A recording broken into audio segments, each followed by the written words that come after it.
आज हम स्टार्ट करते हैं इस न्यू टॉपिक से which is anatomy of dicotyledonous and monocotyledonous plants. इसके पीछे जो वीडियोस आई हैं उसमें मैंने तीनों टिश्यू सिस्टम्स कवर कर दिए हैं। अब इसमें हम ये वाला न्यू टॉपिक शुरू करेंगे। पहले वाली वीडियोस वेस्कुलर टिश्यू सिस्टम में थी, तो आप वो देख सकते हो।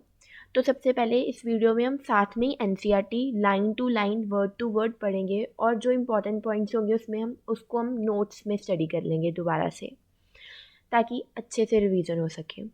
अब हम स्टार्ट करते हैं। So for a better understanding of tissues, organization of root stems and leaf, it is convenient to study the transverse section of the mature zones of these organs.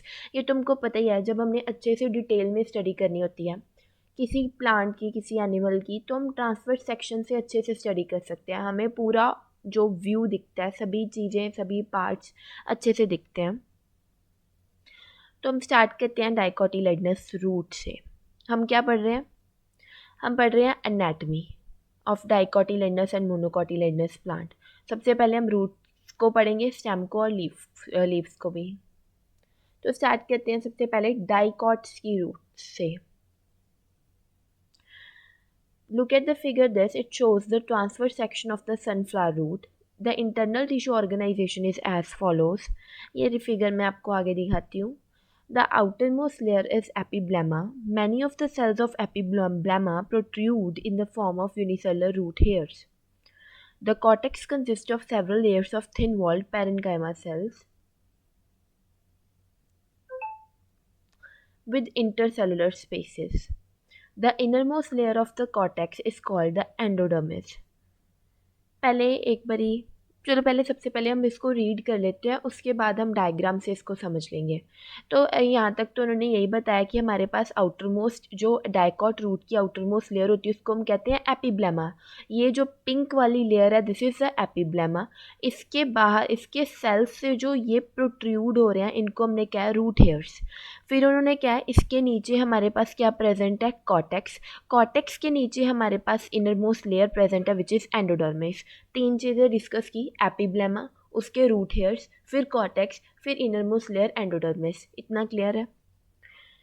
It comprises a single layer of barrel shaped sales without any intercellular spaces. वो कह रहे हैं कि जो हमारे पास endodermis है इसमें ये जो सेल्स की शेप क्या है, बैरल शेप्ड। ये आपने याद रख लेना, विदाउट इंटरसेलुलर स्पेसेस। आप देख सकते हो कितने कम्पैक्टली अरेंज्ड है यहाँ पर जो ये सेल्स हैं, ये वाले, ये जो ग्रीन ग्रीन है, तो ये कम्पैक्टली अरेंज्ड है और साथ में इनकी शेप क्या है कि these are the barrel shaped sales.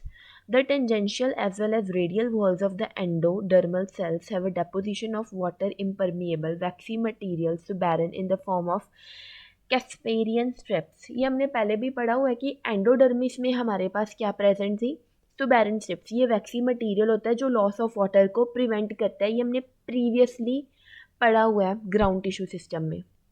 Next to endodermis lies a few layers of thick-walled parenchymatic cells referred to as pericycle। अब वो कह रहे हैं कि एंडोडर्मिस के नीचे हमारे पास क्या प्रेजेंट है, पेरिसाइकल प्रेजेंट है। Initiation of the lateral roots and the vascular cambium during the secondary growth takes place in these cells. जो हमारे पास प्राइमरी रूट पता है आपको क्या होती है, जो सबसे मोटी वाली जो मेन रूट होती है, जो हमारे पास रेडिकल से निकलती है, उसके बाद जो छोटी छोटी रूट्स निकलती हैं उनको हम कहते हैं लेटरल रूट्स। तो वो कह रहे हैं लेटरल रूट्स कहाँ से इनिशिएट हो रही हैं, इसी पेरिसाइकल से। और दूसरा जो सेकेंडरी ग्रोथ है वो भी पेरिसाइकल के सेल्स से ही होती है।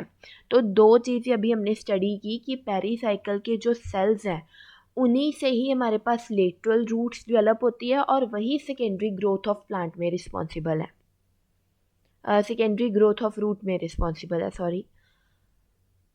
पहले अब हम इतना पढ़ लेते हैं, एक बार रिवाइज कर लेते हैं। सबसे पहले मैंने कहा कि जो आउटरमोस्ट लेयर है डाइकॉट रूट में उसको हम आउटरमोस्ट लेयर है उसको हम कहते हैं एपिब्लेमा।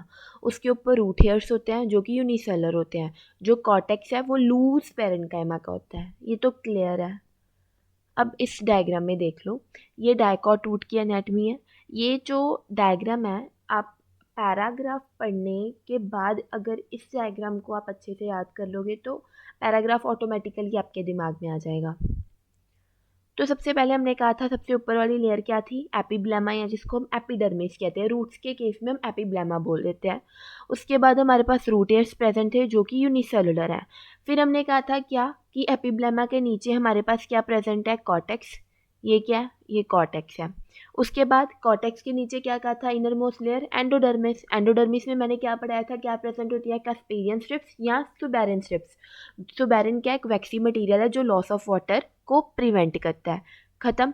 उसके बाद मैंने क्या बोला था कि पेरिसाइकिल प्रेजेंट है। पेरिसाइकिल के मैंने आपको दो फंक्शंस पढ़ाए थे, एक तो सेकेंडरी ग्रोथ ऑफ रूट कराएगा, दूसरा यहाँ से ही लेटरल रूट्स की डेवलपमेंट होती है।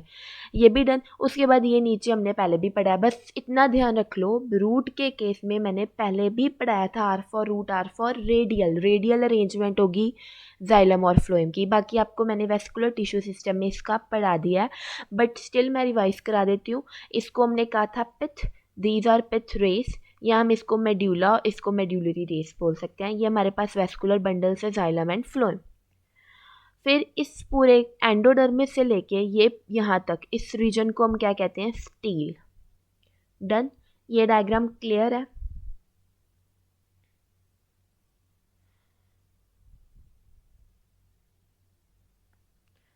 इनरमोस्ट लेयर ऑफ कॉर्टेक्स क्या थी हमारे पास, एंडोडर्मिस थी। दोबारा बोल रही हूँ, एपिब्लेमा, उसके नीचे कॉर्टेक्स, उसके नीचे एंडोडर्मिस, फिर पेरिसाइकल, फिर वेस्कुलर बंडल्स। डन। अब हमारे पास इनरमोस्ट लेयर क्या है, एंडोडर्मिस, जिसके सेल्स बैरल शेप्ड है। एंडोडर्मिस में कस्पेरियन स्ट्रिप्स प्रेजेंट थी, उनमें कोई इंटरसेलर स्पेस थी नहीं थी।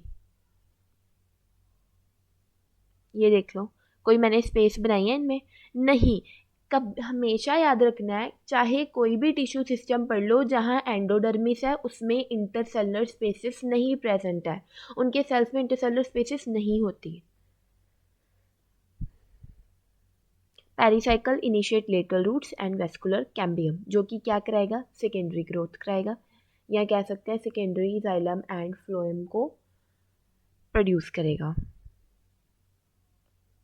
आगे बढ़ते हैं। The parenchymatous cells which lie between the xylem and phloem are called conjunctive tissue. यही कंजक्टिव टिश्यू हमारे पास पिथ रेस और मेडुलरी रेस या पिथ और मेड्यूला फॉर्म कर रहे थे। यही कंजक्टिव टिश्यू, ये लूज पैरेन्काइमेटस सेल्स प्रेजेंट थे जाइलम और फ्लोएम के बीच बीच में, उनको हम क्या कहते हैं, कंजक्टिव टिश्यूज। ये वाले, इसको हम कहते हैं पिथ, इसको हम कहते हैं पिथ रेस, जो एक्सटेंड कर रही है बीच में। कंप्लीट इन सबको पिथ प्लस पिथ रेस, इसको क्या कहते हैं, कंजक्टिव टिश्यू, जो कि लूज पैरेन्काइमा से बने हैं। There are usually 2 to 4 xylem and phloem patches. Later a cambium ring develops between the xylem and phloem. अब याद करो मैंने क्या बताया था, जब कैम्बियम प्रेजेंट है तो उनको हम कहते हैं ओपन कंजॉइंट वेस्कुलर बंडल्स। जब कैम्बियम प्रेजेंट नहीं होती तब उसको हम कहते हैं क्लोज्ड कंजॉइंट वेस्कुलर बंडल्स। ये भी मैंने पीछे जो इसके पहले वीडियो अपलोड किया उसमें मैंने ये बता दिया है।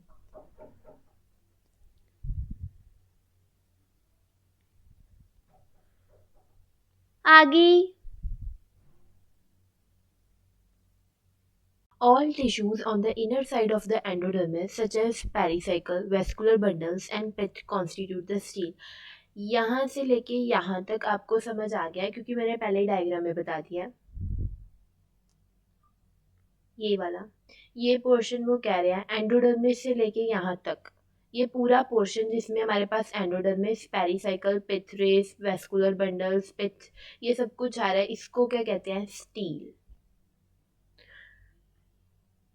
अब जो ये लाइन थी, इस लाइन में आपने कंफ्यूज नहीं होना कि later cambium ring develops between the xylem and phloem. अब आप कहोगे कि हम तो रूट्स की बात कर रहे हैं और हमने पढ़ा है कि रूट्स के केस में जो जाइलम एंड फ्लोएम होते हैं वो रेडियली अरेंज होते हैं, वो कंजॉइंट नहीं होते, राइट। कि उनकी अरेंजमेंट तो ऐसे की नहीं होती, तो कैम्बियम कैसे आ गया। अब यहाँ पर जो वो कैम्बियम की बात कर रहे हैं वो सेकेंडरी, उन्होंने कहा ना लेटर कैम्बियम डेवलप्स, तो वो सेकेंडरी इन ओरिजिन होता है, मतलब लेटर इन लाइफ वो डेवलप हुआ है। यहाँ पर मैं आपके ये सारे डाउट क्लियर कर रही हूँ, आपने ये याद रखना है, मोनोकॉटिलेडनस के केस में कैम्बियम प्रेजेंट ही नहीं होता, ना ही मोनोकॉट, ना ही स्टेम में, ना ही रूट में। डायकॉट में ही हमेशा हमारे पास प्रेजेंट है। डायकॉट के केस में डायकॉट स्टेम में तो ऐसे ही प्रेजेंट होता है क्योंकि जाइलम एंड फ्लोएम कंजॉइंट होते हैं, और रूट के केस में सेकेंडरली प्रेजेंट होता है कि बाद में आता है। जब हमारे पास डायकॉट स्टेम है तो उसके केस में कंप्लीटली प्राइमरी इन ओरिजिन होगा कैम्बियम।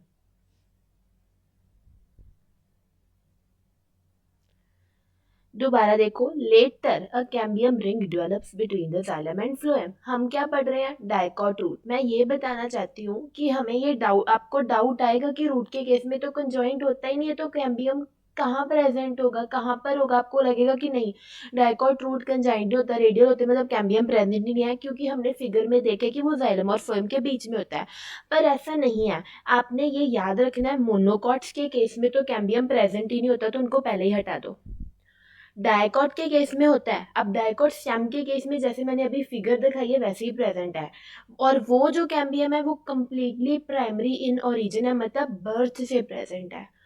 और जो डायकॉट रूट है उसके केस में ये बाद में आता है कैम्बियम। ऑलराइट, होता है, रूट के केस में भी कैम्बियम होता है, बट बाद में आता है, सेकेंडरी इन ओरिजिन होता है। आई होप मैंने ये क्लियर कर दिया।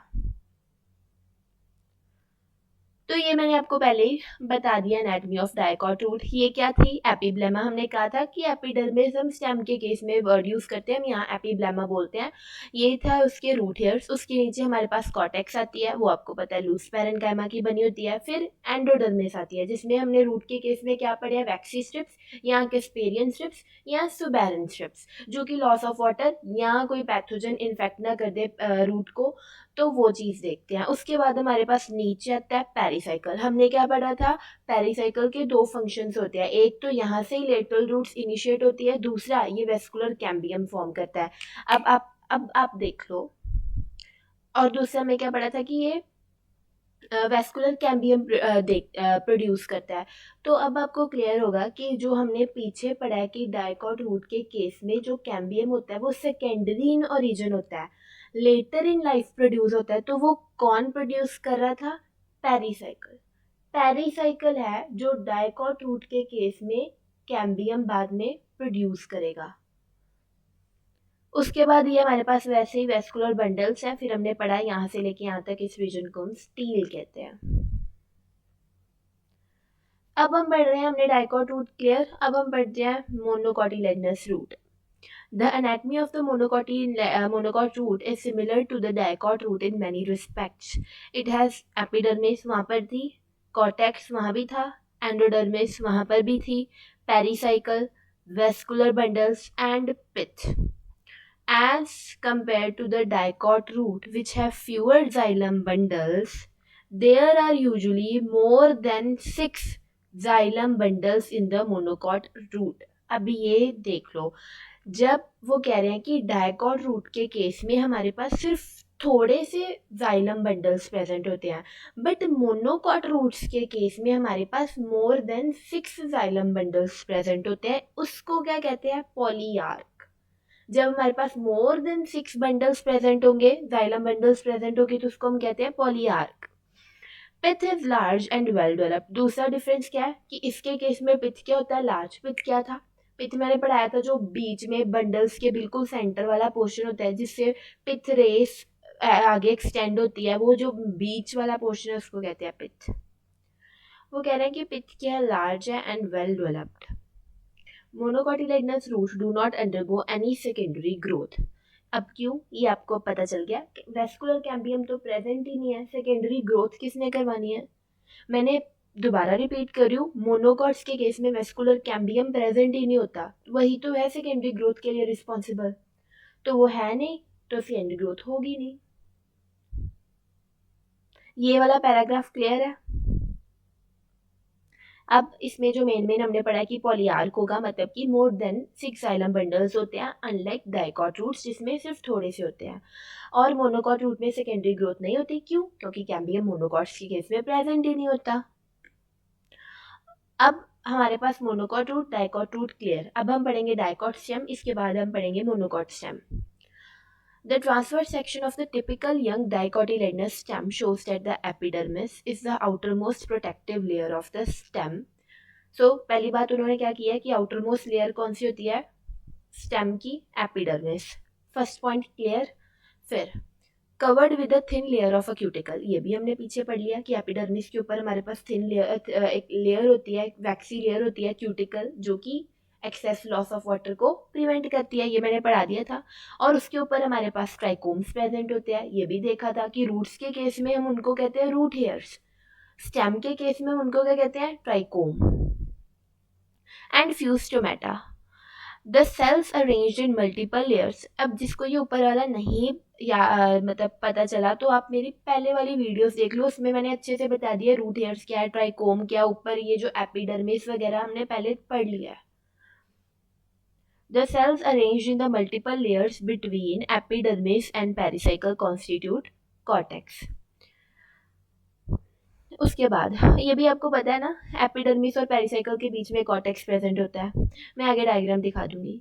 इट कंसिस्ट ऑफ 3 सब जोन्स। ओके, अब वो क्या कह रहे हैं कि कॉर्टेक्स में 3 सब जोन्स होती हैं। पहले अभी यहाँ तक रिवाइज कर लेते हैं। सबसे पहले हमने पढ़ा कि ऊपर वाली लेयर कौन सी होती है, स्टेम की एपिडर्मिस, उसके ऊपर हमारे पास क्यूटिकल प्रेजेंट होती है जिसपे ट्राइकोम्स होते हैं, ये एक बात क्लियर है। फिर हमने पढ़ा कि हमारे पास जो एपिडर्मिस है और उसके बीच एपिडर्मिस और पेरिसाइकल के बीच में कॉर्टेक्स प्रेजेंट होती है जिसमें 3 सब जोन्स होती हैं। The outer hypodermis consists of a few layers of collenchymatous cells just below the epidermis which provide mechanical strength to the young stem. अब जिसने मेरी वो वाली वीडियो देखी है उसको पता चल गया कि collenchymatous cells क्या थे, हमारे पास लिविंग सेल्स थे, और इसका हमने मेन फंक्शन क्या पढ़ा था कि ये मैकेनिकल सपोर्ट प्रोवाइड करते हैं। Cortical layer below hypodermis consists of the rounded thin-walled parenchymatous cells with conspicuous intercellular spaces. अब वो ये कह रहे हैं कि जो हमारे पास हाइपोडर्मिस थी, जो फर्स्ट कॉर्टिकल लेयर थी, वो कॉलेनकाइमा की बनी थी। उसके नीचे वाली जो कॉर्टिकल लेयर है वो हमारे पास पैरेन्काइमा की बनी है, और उसके जो सेल्स है राउंड है एंड थिन वॉल्ड है।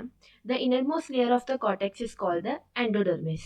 ये हमारे पास उन्होंने बीच वाली लेयर की बात की थी, अब सबसे अंदर वाली लेयर उसको हम क्या कहते हैं, endodermis. The cells of the endodermis are rich in starch grains and the layer is also refer to as starch sheet. Okay, अब वो कह रहे हैं कि जो कॉर्टेक्स की सबसे थर्ड लेयर है वो, उसको क्या हम कहते हैं, एंडोडर्मिस, और एंडोडर्मिस में हमारे पास स्टार्च ग्रेन्स प्रेजेंट होती है, इसलिए ये थर्ड कॉर्टिकल लेयर को हम स्टार्च शीट भी कह देते हैं। अब मैं इस पूरे पैराग्राफ को रिवाइज करा रही हूँ। सबसे पहले हमने पढ़ा डाइकोट स्टेम की सबसे ऊपर वाली लेयर कौन सी थी, एपिडर्मिस, वो किसके साथ, उसके ऊपर क्या कौन सी कवरिंग थी, क्यूटिकल थी, उसके ऊपर हमारे पास ट्राइकोम प्रेजेंट होते हैं, ऑलराइट, और स्टोमेटा प्रेजेंट होते हैं। फिर हमने पढ़ा कि उसके नीचे मतलब कि एपिडर्मिस और पेरिसाइकल के बीच में कॉर्टेक्स प्रेजेंट होता है। कॉर्टेक्स की हमने कहा 3 सबजोन्स होती हैं। सबसे ऊपर वाली सबजोन को हम कहते हैं हाइपोडर्मिस, जो कि कॉलेनकाइमेटस सेल्स की बनी हुई है। फिर हमने कहा सेकेंड वाली जो लेयर है वो हमारे पास पैरेन्काइमेटस सेल्स की बनी है, और उसमें हमारे पास क्या होता है,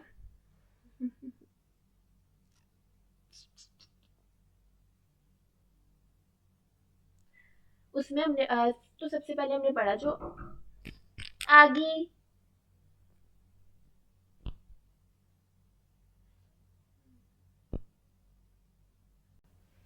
next pericycle is present on the inner side of the endodermis and above the phloem in the form of semilunar patches of sclerenchyma. अब यहाँ पर ये डायग्राम देखो, अभी उन्होंने क्या कहा कि पेरीसाइकल एंडोडर्मिस के नीचे प्रेजेंट है। ये डार्क ब्लू कलर वाली लेयर कौन सी है, एंडोडर्मिस, इसके नीचे पेरीसाइकल प्रेजेंट है। उन्होंने कहा कि पेरीसाइकल की डायकॉट स्टेम में, डायकॉट स्टेम की हम यहाँ बात करें तो ये चीज़ आपने भूलनी नहीं है, कंफ्यूज नहीं होना चारों में। यहाँ उन्होंने कहा कि फ्लोएम के जस्ट ऊपर पेरीसाइकल प्रेजेंट होगी कैप की तरह, ठीक है, फ्लोएम के ऊपर पेरीसाइकल प्रेजेंट है।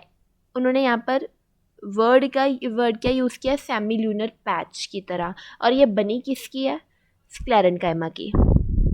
हम बात किसकी कर रहे हैं, पेरीसाइकल की। उन्होंने कहा कि एंडोडर्मिस के नीचे हमारे पास पेरीसाइकल प्रेजेंट होगी जो कि स्क्लेरेन्काइमेटस सेल्स की बनी है, और वो फ्लोएम के ऊपर वो फ्लोएम के ऊपर हमारे पास सेमील्यूनर पैचेस की तरह अरेंज्ड है। In between the vascular bundles, there are a few layers of radially placed parenchymatous cells which constitute the medullary race. ये हमने पहले भी पढ़ लिया. जो मेड्यूला होता है और मेड्यूलरी रेस या पिथ रेस हम इसको बोलते हैं, वो लूज पैरेन्काइमा का बना होता है. ये चीज़ आपने याद कर लिया पहले. A large number of vascular bundles are arranged in a ring. यहाँ पर ये दिख रहे हैं, ये vascular bundles ring में arranged है. The ring arrangement of vascular bundle is a characteristic of the dicot stem. Each vascular bundle is conjoined, open and with enlarged protoxylem. अब इसका क्या मतलब है ये आगे देखते हैं, पहले इतना समझ लो. conjoined का पता है, xylem and phloem same radius पर है. ये रहा जाइलम, ये रहा फ्लोएम, सेम रेडियस पे है, एक दूसरे के ऑल्टरनेटली तो नहीं प्रेजेंट, सेम रेडियस पे प्रेजेंट है. पहला बात तो उन्होंने ये कहा. सेकंड उन्होंने क्या ओपन है. अब ओपन ये मैंने बता दिया कि ओपन कंजॉइंट वेस्कुलर बंडल्स क्या होते हैं और क्लोज कंजॉइंट वेस्कुलर बंडल्स क्या होते हैं. ओपन के केस में हमारे पास वेस्कुलर कैम्बियम प्रेजेंट होता है जाइलम और फ्लोएम के बीच में, मैंने पढ़ा दिया है. ऑलराइट, इसलिए वो क्या कराता है, सेकेंडरी ग्रोथ करवा सकता है, इसलिए हम उसको कहते हैं ओपन कंजॉइंट वेस्कुलर बंडल्स. तो उन्होंने यही कहा है कि यहाँ पर जो वेस्कुलर बंडल्स है पहले तो वो कंजॉइंट है, दूसरे वो वेस्कुलर बंडल्स हमारे पास ओपन होते हैं, मीन सेकेंडरी ग्रोथ करवाएंगे. फिर एंडार्ज प्रोटोजाइलम मैं आप पढ़ाती हूँ आगे. ये बाद में उन्होंने पिथ की बात किया, वो भी लूज पैरेन्काइमा का है, वो रिंग्स के बीच में जो सेंटर पोर्शन है ये वाला पिथ है, ये पिथ रेस है. अब देखो प्रोटोजाइलम क्या होता है, मेटाजाइलम क्या होता है, एक्सार्च क्या होता है और एंडार्ज अरेंजमेंट क्या होती है. ऊपर पढ़ो. Protoxylem and metaxylem are the two components of the primary xylem. पहली बात तो ये दोनों ही प्राइमरी जाइलम होते हैं, मतलब दोनों ही बर्थ से प्रेजेंट होते हैं. ये दोनों टाइप्स के जाइलम बाय बर्थ प्रेजेंट होते हैं. Protoxylem is formed before the plant organs complete their elongation, whereas metaxylem is formed after they complete their elongation. तो है दोनों ही प्राइमरी जाइलम के बर्थ से ही प्रेजेंट थे, पर प्रोटोजाइलम आया कब, तब जो प्रोटोजाइलम है हमारे पास जब प्लांट ने कंप्लीट डेवलपमेंट कर ली उससे पहले आया, और मेटाजाइलम उसकी कंप्लीट डेवलपमेंट या इलोंगेशन के बाद आता है. बस ये डिफरेंस है दोनों ही primary xylem. These two are the components of the primary xylem. अब इतना देखो, जब हमारे पास प्रोटोजाइलम बाहर है और मेटाजाइलम अंदर की तरफ है उसको कहते हैं एक्सार्च. प्रोटोजाइलम बाहर, मेटाजाइलम अंदर तो एक्सार्च, और उसके उल्टा अगर मेटाजाइलम बाहर है और प्रोटोजाइलम अंदर है तो फिर उसको कहेंगे एंडार्च. आप कोई भी एक पकड़ लो, आप प्रोटोजाइलम कोई चाहे पकड़ लो, अगर प्रोटोजाइलम बाहर तो एक्सार्च, अगर प्रोटोजाइलम अंदर तो एंडार्च. ये आपको क्लियर है. एक बारी जो मैं डाइकॉट स्टेम दोबारा से रिवाइज करा देती हूँ. हमने पढ़ा था सबसे ऊपर एपिडर्मिस होती है, उसमें हमारे पास ट्राइकोम प्रेजेंट हो सकते हैं जो हेयर लाइक स्ट्रक्चर्स होते हैं. फिर हमने पढ़ा उसके नीचे हमारे पास क्या आता है, कॉर्टेक्स आता है, जिसमें हमने 3 लेयर्स में उसको डिवाइड कर दिया. ये वाला सबसे ऊपर वाली लेयर जिसको हमने हाइपोडर्मिस कहा, जो कॉलनकाइमा की बनी थी. फिर हमने बीच वाली लेयर जो पैरेन्काइमा की बनी थी. थर्ड वाली लेयर एंडोडर्मिस जिसको हम स्टार्च शीट भी कहते हैं क्योंकि उसमें स्टार्च ग्रेन्यूल्स होते हैं. फिर अंदर हमने पढ़े वेस्कुलर बंडल्स. हमने कहा कि वेस्कुलर बंडल्स डाइकॉट स्टेम के केस में कंजाइंट होते हैं, ओपन होते हैं. उसके ऊपर हमारे पास पेरिसाइकल प्रेजेंट होती है जो कि पैरेन्काइमा की भी बनी हो सकती है और स्क्लेरेन्काइमा की भी, पर यहाँ पर हमने स्क्लेरेन्काइमा का देखा था कि स्क्लेरेन्काइमा की है. यहाँ पर बस हमने इतना देख लिया. फिर आपको पिथ और पिथरेस तो पता ही है. अब हम पढ़ेंगे monocot stem. The monocot stem has a sclerenchymatous hypodermis, a large number of scattered vascular bundles. उसके केस में क्या था, हाइपोडर्मिस कॉलनकाइमेटस थी. मोनोकॉट स्टेम के केस में जो हाइपोडर्मिस है वो स्क्लेरेन्काइमेटस है. आप जब इसको पढ़ोगे ना, पहले रूट डाइकॉट और मोनोकॉट रूट के बीच में आपने कॉपी में ना डाइकॉट रूट और मोनोकॉट रूट के बीच में डिफरेंस देख लेना, और बाद में आपने डाइकॉट और मोनोकॉट स्टेम के बीच में भी आपने एक डिफरेंस बना लेना अपनी नोटबुक में, ताकि आपको अच्छे से बाद में पता चल जाए कि दोनों में डिफरेंस क्या। अब जैसे ये पॉइंट आया है, हमें पता है डाइकॉट स्टेम के केस में हाइपोडर्मिस कोलेनकाइमेटस थी, पर यहाँ पर वो क्या कह रहे हैं, मोनोकॉट्स के केस में जो हाइपोडर्मिस है वो स्क्लेरेनकाइमेटस है। Each surrounded by sclerenchymatous bundle sheet, a large conspicuous parenchymatous ground tissue. Vascular bundles इसके केस में भी कंजॉइंट है बट क्लोज्ड है, क्योंकि मैंने ये पहले ही बता दिया कि मोनोकॉट चाहे रूट हो चाहे मोनोकॉट स्टेम हो, उनके केस में वैस्कुलर कैम्बियम प्रेजेंट ही नहीं होता, तो फिर वो क्या है, closed. Peripheral vascular bundles are generally smaller than the centrally located ones. The phloem parenchyma is absent and water containing cavities are present within the vascular bundles. अब ये पूरा गैप पैराग्राफ आप इस डायग्राम से समझो। जो पैराग्राफ है वो आप इस डायग्राम से पढ़ो। सबसे ऊपर तो एपिडर्मिस होगी, फिर हमने हाइपोडर्मिस की बात की, वो हमें पता है यहाँ स्क्लेरेनकाइमा की बनी होगी, फिर नीचे कॉर्टेक्स है, और फिर हमने कहा कि water containing cavities with in the vascular bundles है। ये जो ग्रीन ग्रीन है ये वेस्कुलर बंडल्स हैं, इनके बीच बीच में वाटर कंटेनिंग कैविटीज प्रेजेंट है। और यहाँ के जो वेस्कुलर बंडल्स की कैरेक्टरिस्टिक्स क्या थी, कंजॉइंट है बट क्लोज्ड है, कि वेस्कुलर कैम्बियम प्रेजेंट नहीं है। तो बस इस पैराग्राफ में मेन आपने यही देखना, और ये डायग्राम अच्छे से याद कर लो। So that's it with this chapter. मैं यहाँ पर हमने एनाटमी ऑफ फ्लावरिंग प्लांट्स पूरा अच्छे से कवर कर लिया with NCERT and notes. So thank you.